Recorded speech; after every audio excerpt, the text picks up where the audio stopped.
우리 시간 주시는 하나님의 말씀은 마가복음 12장입니다. 우리 몸이 불편하지 않는 분들 다 일어나서 마가복음 12장 1절부터 12절 교독하도록 하겠습니다. 제가 먼저 1절 읽습니다. 예수께서 비유로 그들에게 말씀하시되 한 사람이 포도원을 만들어 산 울타리로 두르고 집 짜는 틀을 만들고 망대를 지어서 농부들에게 새로 주고 타국에 갔더니 때가 이름에 농부들에게 포도원 소출 얼마를 받으려고 한 종을 보내니 그들이 종을 잡아 심히 때리고 거저 보내었거늘 다시 다른 종을 보내니 그의 머리에 상처를 내고 능욕하였거늘 또 다른 종을 보내니 그들이 그를 죽이고 또 그 외 많은 종들도 더러는 때리고 더러는 죽인지라. 이제 한 사람이 남았으니 곧 그가 사랑하는 아들이라 최후로 이를 보내며 이르되 내 아들은 존대하리라 하였더니 그 농부들이 서로 말하되 이는 상속자니 자 죽이자 그러면 그 유산이 우리 것이 되리라 하고 이에 잡아 죽여 포도원 밖에 내던졌느니라. 포도원 주인이 어떻게 하겠느냐 와서 그 농부들을 진멸하고 포도원을 다른 사람들에게 주리라. 너희가 성경의 건축자들이 버린 돌이 모퉁이의 머릿돌이 되었나니 이것은 주로 말미암아 된 것이요 우리 눈에 놀랍도다 함을 읽어보지도 못하였느냐 하시니라. 그들이 예수의 이 비유가 자기들을 가리켜 말씀하심인 줄 알고 잡고자 하되 무리를 두려워하여 예수를 두고 가니라. 아멘. 아멘. 자리에 앉아주시기 바랍니다. 지난 9월 3일 날 중국에서 큰 행사가 있었죠. 그 행사 가운데서 거대한 열병식을 그 TV를 통해서 본 적이 있습니다. 어마어마한 규모의 사람들이 마치 하나 된 모습으로 이렇게 기계처럼 또 AI처럼 움직이는 것을 이렇게 보면서 전 세계 사람들의 이를 기죽게 만드는 장면이 연출되는구나라는 생각을 하게 되었습니다. 그런 열병식 앞에서 지도자로 세워진 푸틴과 어떤 시진핑, 특별히 시진핑이 이제 푸틴과 김정은도 이렇게 초청하였는데 서로 이렇게 대화하는 내용이 우연찮게 이렇게 포착이 된 것이죠. 로이터 통신에 의하면 그들이 열병식 당시에 특별히 시진핑과 푸틴이 태안망 막루로 올라가는 과정 속에서 어떤 대화를 이야기했냐면 어떤 주제로 이야기했냐면 장기 이식에 대해서 또한 불멸에 대한 소재로 대화를 나누었다고 합니다. 푸틴이 그런 얘기를 했다고 하더라고요. 인간의 장기는 끊임없이 이제는 이식이 가능하게 되었고 이제 불멸에 이를 수 있을 것 같다 이런 얘기를 하니까 그 시진핑이 맞장구 치면서 인간이 이제는 150세까지 살 수 있을 것이라는 그 예측을 언급했다라고 하더라고요. 더 오래오래 살고 싶은 그 불로장생의 꿈을 꾸면서 지금처럼 많은 권력을 가지고 신처럼 하나님처럼 대접받고 싶은 그 야망을 서로가 맞장구치며 드러낸 것이다 라는 생각을 하게 되었습니다. 결국 이 영상이 잠깐 배포가 되었다가 이 중국 관영 방송에 의해서 삭제 조치되었다라고 합니다. 사회주의자들, 공산주의자들은 이 유물론 사상 가운데 있기 때문에 그들은 모든 존재와 모든 것들이 다 물질로 되어 있기 때문에 물질이 가장 우선순위 되어 있기 때문에 죽음 이후에는 아무것도 아닌 상태가 된다라고 설명하고 있습니다. 이들은 그렇기에 이 세상에서의 삶의 마지막이기 때문에 모든 것들을 다 집착하고 살아가고 있는 것이죠. 저 영원한 천국이 없기 때문에 여기서 모든 것을 다 누리고 오래오래 살고 싶은 그런 마음을 가진 것이죠. 또한 심지어는 나의 생명조차 과학기술이나 또한 그러한 발달된 기술에 의해서 좌지우지될 수 있다고 여기면서 살아가고 있는 이런 모습들이 얼마나 어리석은 자의 모습 아닌가라는 생각을 하게 됩니다. 이 많은 사람들은 특별히 하나님을 모르는 사람들은 뭐라고 고백합니까? 내가 나의 삶의 주인이다, 내가 신이다, 내가 하나님이다라고 착각하며 살아갑니다. 시진핑과 푸틴도 마찬가지겠지만 자기 나라 안에서 워낙 막강한 권력을 가지고 있기 때문에 생명이나 죽음까지도 나의 손 안에 있다라고 여기며 살아가고 있는 것이죠. 이러한 모습은 하나님을 인정하지 않는, 하나님을 전제하지 않는 생각 가운데 나오는 태도입니다. 우리는 이런 태도를 조심하고 또 조심할 수 있어야 합니다. 오늘 본문에 나온 악한 농부들의 태도가 바로 이러합니다. 예수님은 공생의 마지막 일주일을 보내면서 특별히 마지막 화요일 날 그 종교 지도자들, 종교인들을 향해서 한 비유를 들려주십니다. 이제 사흘 뒤면 예수님이 십자가에 못 박혀 죽을 것을 아시면서 이 비유를 들려주신 것이죠. 이 비유는 어떻게 시작이 됩니까? 우리 1절 말씀 같이 한번 읽어보겠습니다. 시작. 예수께서 비유로 그들에게 말씀하시되 한 사람이 포도원을 만들어 산 울타리로 두르고 집 짜는 틀을 만들고 망대를 지어서 농부들에게 주고 타국에 갔더니 한 포도원 주인이 등장하게 됩니다. 이 포도원 주인은 자기 땅에다가 아름다운 포도원을 만들었습니다. 울타리를 두르고 포도즙 짜는 틀을 만들고 포도원을 한눈에 내려다볼 수 있는 망대를 만들게 됩니다. 이보다 더 좋을 수 없다. 이보다 더 잘해줄 수 없을 만큼 최고의 포도원을, 최신식 시설을 갖춘 포도원을 만든 것이죠. 그리고 이 포도원을 이끌어갈, 일단 포도를 생산해낼 수 있는 농부들을 고용하게 됩니다. 이들은 주인의 땅에서 최신식 시설들을 이용하면서 포도 농사를 지으며 살아가는 소작농들이었습니다. 주인은 이들에게 모든 것을 맡기고 타국으로 그 여행을 떠납니다. 농부들에게 이를 위임했지만 엄연히 그 주인은 살아 있는 것이죠. 농부들은 주인이 제공한 최고의 환경 속에서 열심히 일을 해서 소출을 얻어 이윤을 남기며 또한 주인과 약속한 어느 정도의 그 세를 드릴 의무를 가지고 일을 하게 됩니다. 여러분, 우리 하나님도 마찬가지지 않습니까? 하나님은 온 우주 만물들을 창조하셨어요. 이제 가을날 이제 아름다운 울긋불긋한 단풍을 보게 될 텐데, 청명한 하늘 속에서 또 아름다운 그 단풍을 보면서 여러분 무엇을 느끼십니까? 하나님이 우리에게 주시는 놀라운 축복 아니겠습니까? 사람이 살기에 최고의 환경, 최적의 지구를 만들어 주셨습니다. 이렇게 아름다운 곳에서 마음껏 행복하게 지낼 수 있도록 최초의 사람인 아담과 하와를 지으셨다는 거예요. 처음에 아담과 하와는 옷이 없이 벌거벗은 상황 속에서 그 자연 만물 속에서 행복하게 살아갈 수 있지 않았습니까? 그 이유가 무엇입니까? 바로 우리가 살 수 있는 안전하고 쾌적한 환경이 제공되었다라는 의미가 담겨져 있는 것이죠. 또한 거기서 먹고 놀면서 사는 것이 아니라 하나님 우리에게 여러 가지 일들을 맡겨주셨어요. 아담에게 처음 맡겨주신 의무가 무엇입니까? 노동이 무엇입니까? 바로 모든 생물들의 이름을 짓는 일이었습니다. 그 생물의 생김새와 특징에 맞는 이름을 짓는 일들을 아담이 감당하면서 그 아담과 하와에게 하나님은 이 세상을 정복하고 다스릴 수 있는 권세도 위임해 주셨습니다. 하나님 이렇게 우리 모든 인간에게 아름다운 환경을 열어주시고 살 길을 열어주시고 일할 수 있는 환경도 열어주시면서 행복하게 기쁨으로 살아갈 수 있도록 함께해 주셨습니다. 안타깝게도 아담과 하와는 그 하나님의 배려와 사랑과 신의와 은혜를 저버리고 자신들이 하나님이 되고자 선악과를 먹어버리게 됩니다. 뱀의 유혹을 받은 하와가 그 선악과를 아담에게도 주고 아담도 그것을 먹음으로 인류는 죄악의 그림자 가운데, 죄악의 구렁텅이 가운데 빠져버리게 된 것이죠. 오늘 본문에 나온 악한 농부들도 마찬가지입니다. 포도원 주인이 그들에게 모든 일을 할 수 있는 여건과 도구들과 환경들을 다 주었고 마음껏 일할 수 있는 은혜도 주었고 소출도 주인이 다 가져가는 것이 아니라 그 각자 정해진 약속에 의해서 조금 그 세를 제거하고 나머지는 다 가질 수 있는 은혜를 주셨어요. 하지만 안타깝게도 이 악한 농부들은 욕심의 마음을 갖게 되는 것이죠.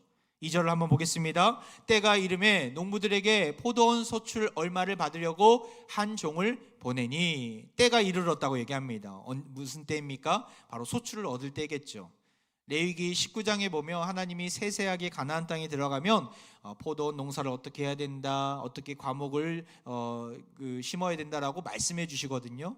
그때에 1년부터 3년 차까지는 건드리지 말고 잘 자랄 수 있도록 영양분도 주고 물도 주다가 4년 차 됐을 때 처음 소출을 하나님께 바치도록 명령하십니다. 그리고 5년 차 됐을 때부터는 마음껏 그 소출을 얻을 수 있도록 하나님께서 그들에게 허락해 주시는 그 율법의 말씀이 레위기 19장에 잘 나와 있습니다. 아마 때가 이르렀다라는 것은 4년 차 혹은 5년 차가 됐을 때였을 것입니다. 포도가 있기를 주인도 기다리고 농부들도 기다리다가 이제 풍성한 소출을 얻게 된 때가 이르렀던 것이죠. 그리고 주인이 가져가야 될, 또한 그 농부들이 가져가야 될 그 소출들을 분배를 해야 될 때가 온 것이죠. 근데 그때의 풍성한 소출을 보면서 주인의 땅에서 주인의 도구를 이용하면서 주인의 시설들을 이용하면서 얻은 그 소출을 보면서 이 농부들의 마음에는 어떤 마음이 생겼습니까? 욕심이 가득한 마음이 생기게 됩니다. 내가 열심히 일을 해서 이렇게 아름다운 풍성한 소출을 얻었는데 이 많은 포도들 주인한테 줘야 된다는 것이, 다 주는 것도 아니고 일부만이라도 주는 것이 너무나 아까웠던 것이죠.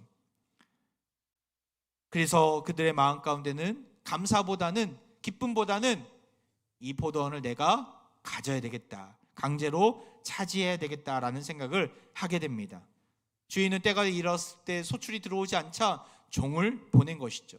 첫 번째 종을 만났던 이 농부들은 이 종을 향해서 어떠한 일을 행하게 됩니까? 3절 말씀, 그들이 종을 잡아 심히 때리고 거저 보내었거늘. 어떻게 했다고요? 심히 때렸다라고 얘기합니다.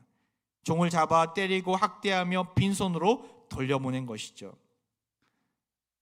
이런 일들만 보면 주인은 우리 같으면 바로 그 농부들을 쫓아냈을 텐데 주인은 참고 인내하며 다시 한번 기다려줍니다. 다른 종을 보낸 것이죠. 근데 이번에는 더 강한 저항을 저들이 보여주고 있습니다. 그 종의 머리를 심히 때렸다라고 성경은 나와 있고 모욕까지 하며 돌려보냈다라고 성경은 우리에게 증언하고 있습니다. 포도원 주인은 당장이라도 이 약한 농부들을 고발하고 심판하며 또한 정죄할 수 있는 능력이 있었지만 다시 또 참고 세 번째 종을 그들에게 보냅니다. 그리고 더 많은 종들까지도 보냅니다. 하지만 농부들은 변하지 않습니다. 5절 말씀 우리 같이 한번 읽어볼까요? 시작. 또 다른 종을 보내니 그들이 그를 죽이고 또 그 외에 많은 종들도 더러는 때리고 더러는 죽인지라. 계속해서 보냈지만 이번에는 모욕만 한 것이 아니라, 말로 욕만 하고 쫓아낸 것이 아니라 어떻게 해요? 죽였다, 때리고 죽였다까지 얘기합니다. 숨없이 많은 종들이 갔지만 그 농부들은 강한 저항을 하며 폭행을 행하며 그 종들은 가까스로 목숨만 건지고 돌아오게 된 것이죠. 이 포도원 주인이 보낸 종들은 누구를 가리키는 비유입니까? 누구를 가리키는 것입니까? 아담의 죄악으로 인해서 인류는 죄악의 구렁텅이에 빠지게 됩니다. 그 영향을 가장 잘 보여주는 사건은 바로 가인과 아벨 사건입니다. 인류 최초의 살인 사건이 창세기 4장에 나와 있는데 가인은 그의 동생 아벨을 시기하고 질투해서 그를 죽이게 됩니다. 그 뒤로 아벨을 죽인 가인은 죄악의 대명사가 된 것이죠. 가인의 후손은 계속해서 죄악을 계속해서 퍼뜨리는 죄악의 도구로, 죄악의 통로로 나아가게 됩니다. 하나님께서는 아담에게 또 은혜를 주셔서 세 번째 아들 셋을 허락하시고 셋은 그 죄악에 물들지 않고 하나님을 예배하는 거룩한 자녀로 살아가게 됩니다. 궁극적으로 가인 계열의 후손들과 셋 계열의 후손들의 대결이 구약 성경에 잘 나와 있습니다. 이 가인의 후손들은 하나님 없이 내가 신이다, 내가 하나님이다 착각하며 살아가며 온갖 세상 죄악을 펼치며 일삼는 모습을 갖게 됩니다. 셋 계열의 사람들은 다시금 하나님 앞에 거룩함을 유지하고 하나님 말씀 가운데 귀를 기울이고 율법을 지키면서 하나님의 자녀로 살아가게 되는 것이죠. 하지만 안타깝게도 시간이 지날수록 셋 계열의 사람들이 가인 계열의 사람들로부터 물들게 됩니다. 섞이며 살아가게 되는 것이죠. 그럴 때마다 하나님은 하나님의 종들을 보내십니다. 그들이 누구입니까? 바로 구약에 나와 있는 선지자들입니다. 우리가 잘 알고 있는 선지자 엘리야나 엘리사나 예레미야나 하박국이나 수없이 많은 선지자들이 구약 성경에 잘 나와 있습니다. 이들의 모습은, 이들의 모양은, 또 이들의 활동했던 시대는 각기 다 다르지만 이들의 메시지는 너무나 간단 명료합니다. 어떤 메시지를 선포합니까? 회개하라, 그렇지 않으면 쫓겨나리라. 다시 따라해 볼까요? 회개하라, 그렇지 않으면 쫓겨나리라. 이 간단한 메시지를 수없이 많은 선지자를 통해서 하나님이 계속해서 선포하셨어요. 하지만 저들은 깨닫지 못하고 결국에는 바벨론 포로로, 아수르 포로로 잡혀가게 되는 것이죠. 하나님은 수없이 많은 선지자들을 보내셨지만 이스라엘 백성들은 완악한 마음 가운데 마치 농부들이 주인이 보낸 종들을 학대한 것처럼 선지자들을 학대하게 됩니다. 그리고 죽이기까지 합니다. 그 내용이 성경에 나와 있어요. 그 대표적인 학대를 받은 선지자가 예레미야 선지자입니다. 예레미야 20장에 보면 이런 말씀이 있습니다. 임멜의 아들 제사장 바수울은 여호와의 성전의 총감독이라. 그가 예레미야의 이 일 예언함을 들은지라. 이에 바수울이 선지자 예레미야를 때리고 여호와의 성전에 있는 베냐민 문 위층에 목에 씌우는 나무 고랑으로 채워 두었더니, 제사장이며 성전의 총감독이었던 구별된 종교 지도자 아닙니까? 근데 그가 예레미야 선지자, 하나님이 보내신 선지자를 어떻게 했다고요? 때렸다라고 나옵니다. 나무 고랑으로 채웠다라는 것이죠. 학대하며 그를 죽이고자 했던 것이죠. 이 밖에도 많은 선지자들의 고통을 받았어요. 우리가 알고 있는 엘리야 선지자도 당시 유대 지도자였던 그 이스라엘 지도자였던 아합과 이스라엘의 여왕의 모함을 받아서 엘리야는 도망가다가 절망하면서 하나님, 내가 왜 여기 있습니까? 왜 나를 홀로 남겨주셨습니까? 라고 탄식하며 고통 가운데 있는 모습들도 성경을 통해서 우리는 발견하게 됩니다. 나중에 포로로 잡혀갔다가 돌아온 느헤미야가 모든 이스라엘 백성들과 자복하고 통회하면서 하나님께 우리 조상들의 죄악이 이러합니다라고 고백하는 내용이 이 느헤미야에 잘 기록되어 있는데, 느헤미야 선지자가 고백하는 내용 중에 이런 내용이 있습니다. 9장 26절 말씀 같이 한번 읽어보겠습니다. 시작. 그들은 순종하지 아니하고 주를 거역하며 주의 율법을 등지고 주께로 돌아오기를 권면하는 선지자들을 죽여 주를 심히 모독하였나이다. 우리 조상들이 이런 일들을 행했습니다. 선지자들을, 하나님의 말씀으로 권면하는 선지자들을 이렇게 죽이고 주님을 모욕했습니다라는 비극적인 역사를 가감없이 하나님께 자복하고 통회하며 고백하고 있는 것이죠. 이런 비극적인 이스라엘의 역사를 예수님이 종합해 보면서 이것을 비유로 지금 설명하고 있는 거예요. 하나님이 그렇게 너희들을 참고 인내하며 수없이 많은 선지자를 통해서 말씀하셨건만 너희들은 그들을 모욕하고 학대하고 때리고 심지어는 죽이기까지 했다. 이것을 예수님이 지금 말씀하고 계신 것이죠. 사랑하는 화평가족 여러분, 우리는 어떻습니까? 하나님께서는 우리를 기다리고 계십니다. 우리가 주님 앞에 나오기를, 늘 주님 앞에 정결함으로 거룩함으로 살아가기를 기다리고 계세요. 수없이 많은 주의 종들을 통해서 또 하나님의 음성을 들려주시고, 또한 우리가 말씀을 보면서 깨닫게 하시고, 내 안에 계신 성령님께서 계속해서 우리 마음을 두들기고 계십니다. 그러할 때에 우리는 믿음으로 반응할 수 있어야 합니다. 완악한 마음으로 주님을 거부하는 인생이 아니라, 주님, 나의 연약함을 긍휼히 여겨달라고, 하나님, 나를 기다려주셔서 감사드립니다. 이제는 주님의 보내신 그 종의 음성을 듣고 주의 말씀에 귀를 기울이겠습니다. 주님, 나의 마음을 열어달라고 고백하는 우리가 되길 바랍니다. 그러할 때 하나님께서는 우리를 용서하시고 우리와 함께 아름다운 포도원에서 살게 하실 것입니다. 결국 이 비유는 어떻게 마무리됩니까? 포도원 주인은 이제 마지막 사람을 보내고자 합니다. 그가 누구입니까? 6절 말씀 같이 읽겠습니다. 시작. 이제 한 사람이 남았으니 곧 그가 사랑하는 아들이라. 최후로 이를 보내며 이르되 내 아들은 존대하리라 하였더니, 포도원 주인은 포기하지 않았어요. 저들은 반드시 변화될 수 있을 것이다. 저들을 사랑하는 마음으로, 기다려주는 마음으로 최후의 수단, 최후의 사랑하는 아들, 바로 그를 보내고자 했던 것이죠. 그를 보내면 농부들의 완악한 마음들이 부서지고 그를 존중하게 될 것이다, 나를 믿게 될 것이다 라고 생각했던 것이죠. 하지만 안타깝게도 그 악한 농부들은 돈에 눈이 먼 사람들이었습니다. 오히려 저 아들은 상속자니까 그를 죽이면 우리들이 이 포도원을 차지할 수 있을 것이다 라고 주장하기에 이르는 것이죠. 여러분, 이들의 주장은 사실입니까? 사실이 아닙니다. 왜냐하면 지금 아들만 죽이면 그 포도원을 차지할 수 있습니까? 아닙니다. 하나님이 그 포도원 주인이 엄연히 살아있잖아요. 차지할 수 없습니다. 그런데도 이들은 이런 분별력을 상실한 채 욕심에 눈이 멀어 그 아들을 죽이기까지 한 것이죠.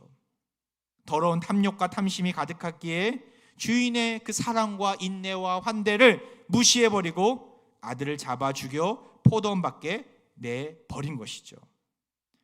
결국 어떻게 됩니까? 포도원 주인은 그 농부들을 진멸하고 다른 이들에게 포도원을 주겠다라고 하면서 예수님은 이 비유를 결론을 내리시며 마치고 계십니다. 우리가 알고 있듯이 포도원 주인의 아들은 누구입니까? 예수 그리스도이십니다. 종교인들은 이 비유를 듣고 어떠한 생각을 했을까요? 종교인들은 백성들 앞에서 메시아가 올 것이다, 메시아가 오면 우리가 회방을 누릴 것이다, 메시아가 오면 이스라엘에 회복이 있을 것이다 라고 늘 증거했던 자들입니다. 하지만 정작 메시아가 내 눈앞에 서 있고 그가 하나님이 보내신 메시아라는 것을 분명히 알았음에도 그들은 꿈쩍하지 않았습니다. 오히려 예수님을 반기지 않고 오히려 예수님을 죽이고자 앞장섰던 것이죠. 이 비유는 종교인들이 알고 있는, 깨닫고 있는 내용입니다. 12절을 한번 볼까요? 그들이 예수의 이 비유가 자기들을 가리켜 말씀하신 줄을 알고 잡고자 하되 무리를 두려워하여 예수를 두고 가니라. 이들은 알았어요. 이 비유를 통해서 자신들의 민낯을 알았고 이 비유에서 말하는 그 주인의 종이 누구인지, 주인의 아들이 누구인지 저들은 알고 있었어요. 근데 오히려 예수님을 잡고 죽이려고 했던 것이죠. 다만 무리들이 보고 있어 무리를 두려워하기 때문에 죽일 기회를 노리게 된 것이죠. 결국에는 예수님이 그 뒤 3일 만에 십자가에 달려 억울한 죽음을 당하게 된 것입니다. 이 비유를 보면서 무엇을 느끼십니까? 왜 농부들은 주인이 보낸 종들을 죽이고 학대하고 심지어는 그 아들까지 죽인 것입니까? 그 이유는 이들의 탐욕과 욕심이 자리 잡혀 있는데, 궁극적인 이유는 포도원 주인을 인정하지 않았기 때문에 그러합니다. 자신들이 포도원 주인이 되고 싶은데 포도원 주인이 있다라는 것을 인정하고 싶지 않았기 때문에 포도원 주인이 보낸 종들이나 또한 그 아들까지 죽이고 학대했던 것이죠. 포도원과 모든 수출을 자기 소유로 만들고 싶은 그 마음이 가득했던 것입니다. 이런 탐욕과 욕심이 화를 불러일으켜서 생명이 가득해야 되는 포도원이 사륙의 현장이 되어 버린 것입니다. 이러한 동기는 예수님을 죽인 종교인들과 유대인들에게서도 동일하게 나타나는 것입니다. 예수님을 죽이고자 한 것은 자신들의 소유한 지위를 포기하고 싶지 않았기 때문에 그러합니다. 저들은 예수님이 메시아임을 알았습니다. 사람들이 예수님을 향해서 칭송하고 자기 겉옷을 펼쳐놓고 예수님을 환영하는 모습이 꼴보기 싫었습니다. 내가 어떻게 이 자리에 올라왔는데, 내가 어떻게 이 나라를 차지했는데, 내가 어떻게 이 권력을 가졌는데 하면서 예수님을 거부하고 싶었습니다. 왕이신 예수님을 모시면서 내가 가진 것들을 내려놓는다는 것은 너무나 아까운 일이었습니다. 결국 예수님을 죽이면 우리 자신이 욕심으로 이루어놓은 모든 것들을 포기하지 않아도 되기 때문에 저들은 예수님을 죽이기에 혈안이 되었고 눈이 뻘겋게 달아올랐던 것이죠. 나에게 주신 권력, 지위, 부와 명예, 하나님이 주신 것이 아니라 내가 노력해서 이룬 것이라고 저들은 착각했던 것입니다. 포도원 주인이 나라고 착각하는 것처럼 결국 내 삶의 주인이 하나님이 아니고 나라고 착각했던 것이죠. 내가 왕이라고 여겼던 것입니다.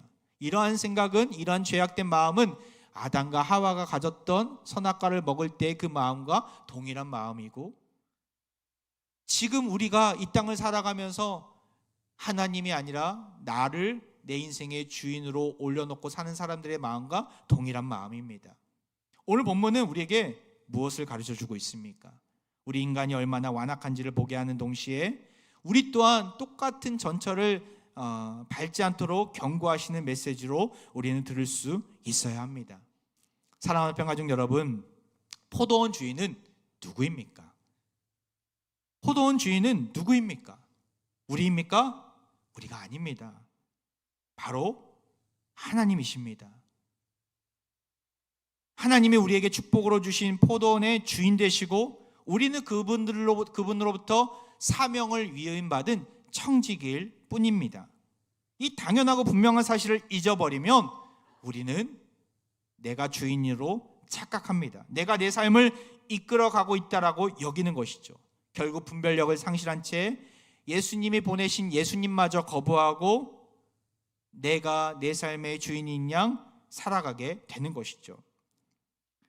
주님이 걸으신 그 길을 묵상해 보시기 바랍니다. 우리 주님은 하나님께서 명하셨기에 낮고 낮은 이 땅 가운데 인간의 몸으로 오셨습니다. 철저히 순종의 길을 걸으셨습니다. 죽음이 앞에 있지만 멈추거나 주저하지 않으시고 담대히 십자가의 길을 걸으셨습니다. 결국 어떻게 됩니까? 그는 아무런 의미가 없었던 모퉁이 돌이었지만 건물의 가장 중심이 되는 머릿돌이 되는 놀라운 영광을 맛보게 되셨습니다. 죽음에서 일어나 부활의 영광을 맛보면서 모든 열방이 예수님의 발 앞에 무릎 꿇고 경배하게 되는 역사를 경험하게 되십니다.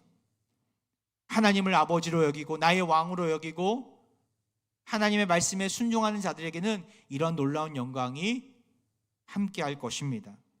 내가 내 삶을 이끌려고 하지 마시고 내 삶을 이끄시는 분은 오직 여호와 하나님임을 믿음으로 고백하며 내가 있는 포도원을 주님께 내어드리는 우리 모두가 되길 바랍니다. 나에게 있는 포도원이 어디가 있습니까? 목사님, 저는 포도원 농사를 하지 않는데 나에게는 포도원이 없습니다. 아닙니다. 하나님이 나에게 보내신 모든 것들이 포도원입니다.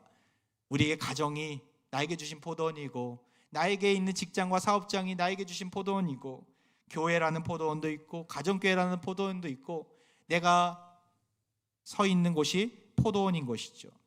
이 포도원에서 하나님은 나에게 많은 은혜를 주시지 않습니까? 많은 소출을 주세요. 때로는 물질도 주시고 시간도 주시고 나의 피로도 채워주십니다. 믿음의 동역자들도 만나게 하시고 하나님이 주신 은혜로 주신 포도들 아닙니까? 내가 능력이 많다고 나에게 포도원을 주신 겁니까? 내가 능력이 뛰어나다라고 그 많은 포도를 얻을 수 있는 것입니까? 아닙니다. 오직 하나님의 은혜로 주신 것이죠. 근데 우리는 착각합니다. 내 능력이 많아서 얻은 포도원이니까 하나님 건들지 마세요. 하나님 내가 알아서 할 겁니다. 하나님 그냥 가만히 좀 계세요. 혹시 이렇게 말하고 있지는 않습니까? 하나님 말씀마저 거부하고 주님이 보내신 주님마저 거부하는 모습은 있지 않습니까? 이 악한 농부의 모습과 같은 것이죠. 우리는 이러한 우를 범하지 않도록 조심하고 또 조심할 수 있어야 합니다. 우리에게 주신 포도원은 우리 것이 아니라 하나님 것입니다. 그렇게 하나님께 맡기면서 이 포도원을 드릴 수 있어야 하는 것이죠. 하나님이 내 삶의 주인이심을 기억하면서 나에게 주신 많은 소출들을 주를 위해 사용하는, 또한 주를 위해 내어 맡기는 우리 모두가 되기를 간절히 소망합니다. 말씀을 마무리합니다. 하나님은 오늘도 수없이 말씀해 주시고 우리에게 깨닫게 하시면서 우리를 기다리고 계십니다. 나의 삶의 모든 것들을 주를 위해 살아가도록 주님께 영광을 돌리도록 원하시는 것이죠. 어떤 분들은 왜 주님이 빨리 안 오실까? 요한계시록 보면 내가 속히 오리라 계속해서 반복해서 말씀해 주셨는데 주님이 떠나신 지 2000년이나 됐는데 왜 주님 빨리 안 오실까라고 생각하는 분들이 있습니다. 주님은 2000년 전에 떠나셨지만 이렇게 빨리 안 오시는 이유가 있어요. 그것은 하나님의 사랑과 긍휼과 은혜 때문인 것이죠. 인내 때문인 것이죠. 베드로후서 3장 9절에 이런 말씀인데 우리 마지막 구절인데 함께 읽겠습니다. 시작. 주의 약속은 어떤 이들이 더디다고 생각하는 것 같이 더딘 것이 아니라 오직 주께서는 너희를 대하여 오래 참으사 아무도 멸망하지 아니하고 다 회개하기에 이르기를 원하시느니라. 하나님이 원하시는 것이 무엇입니까? 우리가 늘 하나님 원하신 뜻대로 해주세요라고 기도하는데 하나님이 원하시는 것이 무엇입니까? 바로 아무도 멸망하지 않고 모두가 다 회개하며 주님께로 돌아오기를 원하신다라는 것이죠. 그때를 바라보며 주님은 계속해서 말씀해 주시고 깨닫게 하시고 우리를 불러주시는 것입니다. 우리가 그 사실들을 안다면 악한 농부가 아니라 하나님의 종이 되어야 됩니다. 하나님의 종으로서 내가 세상으로 보냄받은 하나님의 거룩한 자녀로서 제자로서 살아가야 한다는 것이죠. 사랑하는 평화정 여러분, 우리 주변에는 포도원이 내 거라고 주장하는 사람들이 많이 있습니다. 그들은 하나님이 없는 삶을 살아가고 있는 것입니다. 우리는 무엇을 주장합니까? 우리 게 아니라 하나님 겁니다. 하나님이 우리 인생의 주인 되십니다라고 우리는 고백하지 않습니까? 우리가 그것을 안다면, 그것을 확신한다면 주님을 알지 못하 방황하는 자들에게 하나님의 종으로 나아가야 합니다. 우리는 보냄받은 자들입니다. 때로는 핍박이 있고 모욕을 당하고 어려움을 당할지라도 결코 낙심하지 마시고 하나님이 보냄받은 대사로서, 하나님의 보냄받은 종으로서 우리는 살아가야 하는 것이죠. 그들에게 나아가 포도원의 주인은 하나님이십니다라고 증거해야 하는 것이죠. 사랑하는 평화정 여러분, 내 주변에 코로나로 인해서 신앙을 멈춰 있는 많은 식구들이 있습니다. 혈연적인 가족들도 있겠고 이웃들이 있습니다. 그들을 가만히 내버려 두지 마시고 이 놀라운 사실을 선포하시기 바랍니다. 포도원의 주인은 하나님이시다. 이 사실들을 증거하면서 오늘도 주님께서 걸어가신 그 십자가의 길을 향해 담대히 나아가는 사랑하는 모든 화평가족들 되기를 주의 이름으로 축원드립니다. 이제 우리 함께 찬양으로 나아가는데요, 하나님의 은혜라는 찬양입니다. 나를 지으신 분도, 나를 부르신 분도, 나를 보내신 분도 하나님이십니다라는 이 고백을 가지고 함께 찬양으로 나아가겠습니다.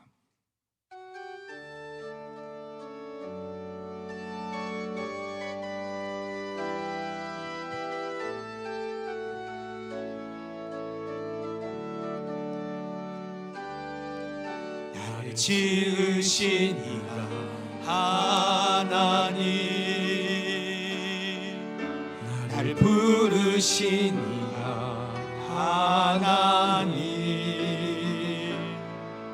나를 보내신 이도 하나님,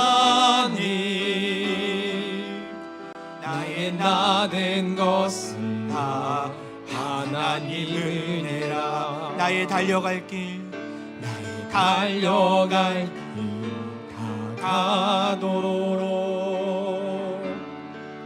나의 마지막 목을 다하도록, 나로 그 십자가 분개하시니,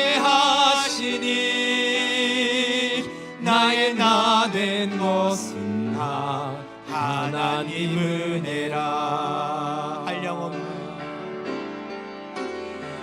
한량없는 은혜,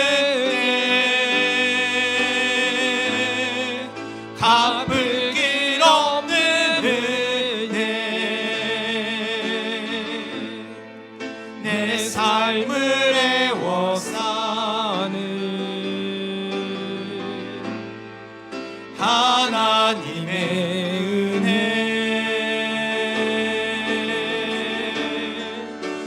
주저함 없이 그 땅을 밟은 노, 나를 붙드시는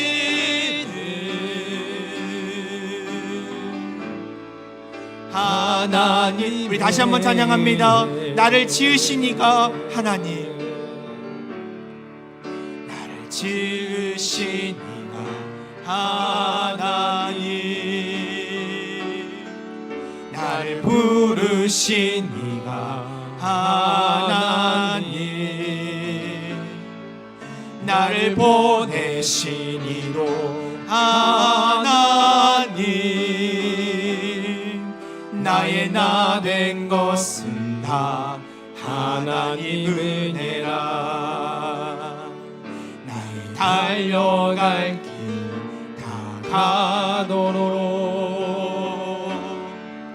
나의 마지막 고기 다 하도록, 나로 그 십자가 품게 하시니, 나의 나 된 것은 다. 우리 두 손 들고 찬양합니다. 한량없는 은혜, 한량없는 은혜, 갚을 길 없는 은혜, 내 삶을 애워싸는 하나님의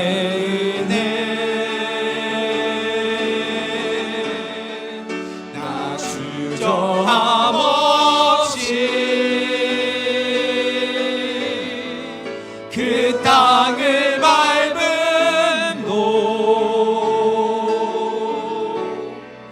나를 붙드시는